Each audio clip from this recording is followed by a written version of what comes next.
Welcome back, capital F football fans, to the O&O Sports YouTube channel. Today, we are taking a look at my top 10 SEC teams for this upcoming season. Who can step up and dominate this conference? Who will fall off? Let's go ahead and find out. But first, as always, be sure to like and subscribe if you enjoyed this video. And let me know what your top 10 teams in the SEC are this year in the comment section down below. And with that, let's get this list started. Starting with number 10, the Missouri Tigers, who I have graded at an 88 overall. Last year went 10-3, 5-3 in the conference, which was good for 7th. And so far this offseason, they've made some strong splashes on both sides of the ball in the portal. They had Bo Perbula from Penn State, who has looked like a very solid dual threat quarterback throughout his limited experience at Penn State. His biggest question is how consistently he hits the deep ball. But other than that, they add Ahmad Hardy at running back, who was an absolute phenom at Louisiana Monroe last year. Over 1,300 yards and 13 touchdowns in his freshman season. And on defense, Damon Wilson from Georgia, Josiah Trotter from West Virginia, two elite plug-and-play talents. They're going to help out that defense a ton. And they also make a couple of solid additions on O-line and at wide receiver to really strengthen this unit. But the biggest question for me is going to be, will the offense be efficient enough to be a top team in this conference? And I have to say no. I have them finishing around 500 this year. Actually, exactly 500 this year. 8-4, 4-4 in conference play. They're going to be a solid team like they have been the last few years, but in conference play, I don't know if they'll fare well this year. And at 9, already a controversial pick, we have the Auburn Tigers, our second Tigers of the video, also at an 88 overall.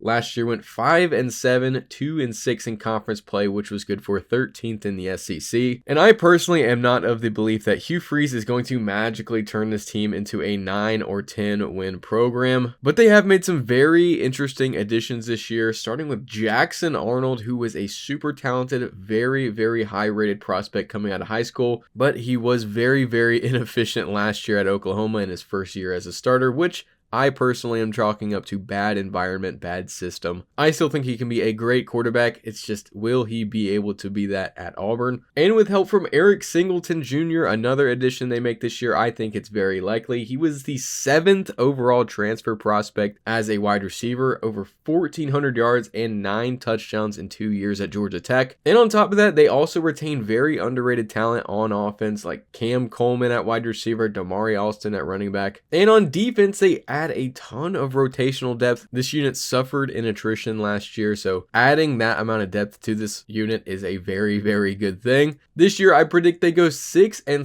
4-4 in conference play. Still not necessarily what Tiger fans want to see, but with how tough their schedule is, it is still definitely a big step up from last season. And on top of that, they were one of the unluckiest teams in the sport, so if a couple more things go their way, they could end up with 7 or 8 wins. And at 8, I have the Florida Gators at an 88.5. Last year went 8-5, 4-4 in the conference, which was 10th. And a lot of people see Florida taking a steep climb up to the top of this conference this year, but I am projecting a much more modest step up with DJ Lagway at quarterback. Last year, he wasn't a hyper efficient passer, but his biggest thing is he just had a nose for the big play, seemed to get better when the lights got brighter, and really elevated that offense into a very solid unit. Like last year, I think this team will live and die by how successful its defense is. Last year, they were around 50th in yards allowed per play. Doesn't sound that good, but they were also tied for 8th in takeaways per game. They were very explosive as a unit, really got their nose on the ball to an elite level last year. And this year, I expect a lot of the same. I think Lagway is the perfect quarterback for Billy Napier's system. I'm just not sure he elevates into an All-American type talent that a lot of people think he will be this year. I have the Gators finishing 8-4, 4-4 in conference play, very similar to last season, but in this scenario, I have them ranking in a few marquee upsets and battling it out through the conference schedule. And at 7, I have the Texas A&M Aggies graded out to an 89.5. Last year, 8-5, 5-3 in conference play, which was 9th. And I've always seen Elko as a very underrated team builder. He's got a very good roster that he's built through the portal and through high school. Once again, spearheaded by by Marcel Reed, who is a very dynamic quarterback. He's gonna hurt you with his arm and his leg. But like a lot of these teams, I'm not too high on them to be an insanely efficient unit. I think getting Le'Veon Moss back from injury will help almost certainly, and adding guys like Amari Niblack and KC Conception won't hurt either. But overall, I don't think they finished with the stats necessary to go out and win the conference. This year, I predict 8-4, 5-3 in conference, which is the typical Texas A&M season. But until I see with my own eyes that they can go out and win 9-10 games, 6 or 7 of those coming in the conference, I'm going to have them here no matter what. And at 6, I have the Ole Miss Rebels at a 90 overall. Last year went 10-3, 5-3 in conference, which was 6th. And I really like this spot for Lane Kiffin and the Rebels. They lose a good chunk of production on both sides, but like Lane Kiffin always does, he goes out, snatches up some great talent in the portal, and is back and better than ever. And from what I've seen through fall camp so far, I really like Austin Simmons. I'm not sure he's going to be a Jackson Dart level producer in year 1 as a starter in the SEC, but I don't think he needs to be. I think they can lean on this rushing attack, which is also very good. And on top of that, they revamped their secondary and add some very high upside, very high success pass rushers in Deshaun Womack and Prince Will Umanmielen. And I expect them to go 9-3, 5-3 in the conference, which is a very similar season to last year overall. I just think this team shifts from a high octane pass offense to a more balanced run heavy approach, and I think they have just as much success doing so. And at 5, I have the Oklahoma Sooners, also at a 90 overall. Last year went 6-7,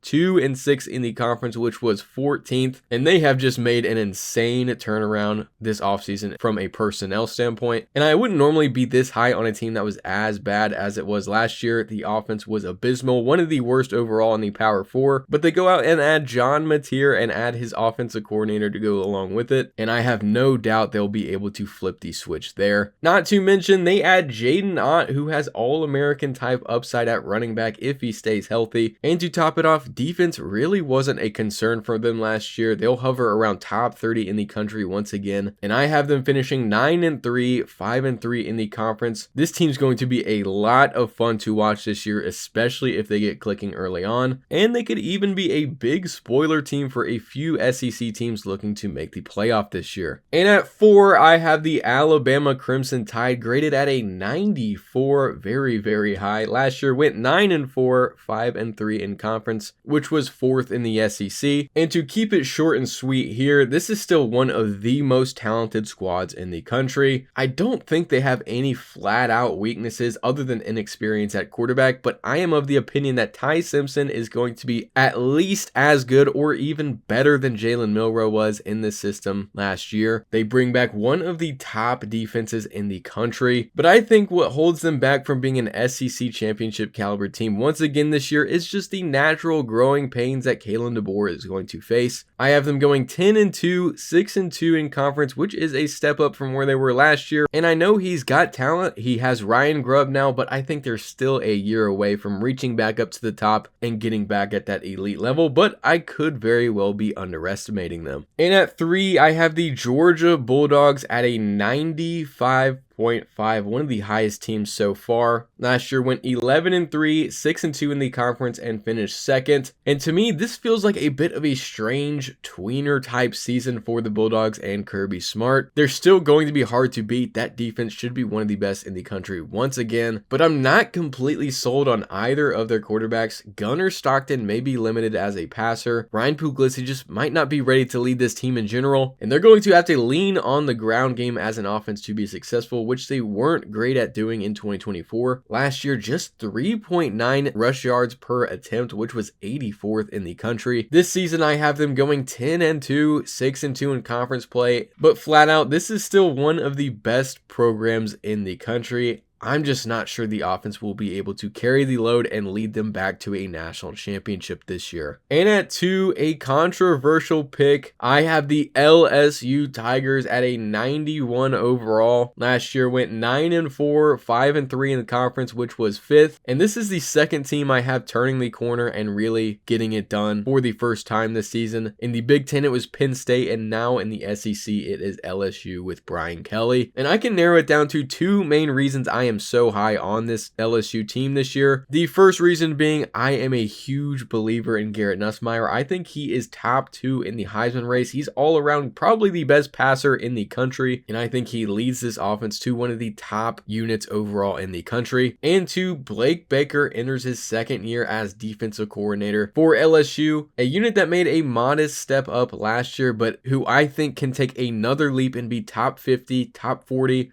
maybe even top 30 this season with the talent that they brought in. And I know this is a radical take. I know Brian Kelly's been his biggest enemy at times in his career, but no one ever got anywhere by making the safe pick. So I predict the LSU Tigers to go 10-2, 7-1 in conference play. I have them making it back to the SEC title game for the first time since 2022. And I have them facing my number 1 team, the Texas Longhorns, who I have graded at a 94.5. Last year went 13-3, 7-1 in conference, finished first in the SEC, and made the college football playoff semifinals. And this year, I expect much of the same. Steve Sarkisian has done an amazing job at Texas in his stint so far. And Arch Manning is my running favorite, and a lot of odds markets running favorite to win the Heisman this year. He has just looked absolutely incredible. Honestly, since he stepped foot on campus at Texas, they have one of the best running back rooms, one of the deepest running back rooms, and one of the best wide receiver rooms in the country. And this defense is what I am most excited about. They are absolutely littered with star talent. Anthony Hill Jr., Colin Simmons, Michael Taffy, Malik Muhammad, just to name a few of those guys. And with that, I have them going 11-1 overall, 7-1 in conference play, and I have them finishing number 1 in the SEC by record once again, and perhaps making it to the national title game. You'll have to wait and see who I pick for conference championships next week.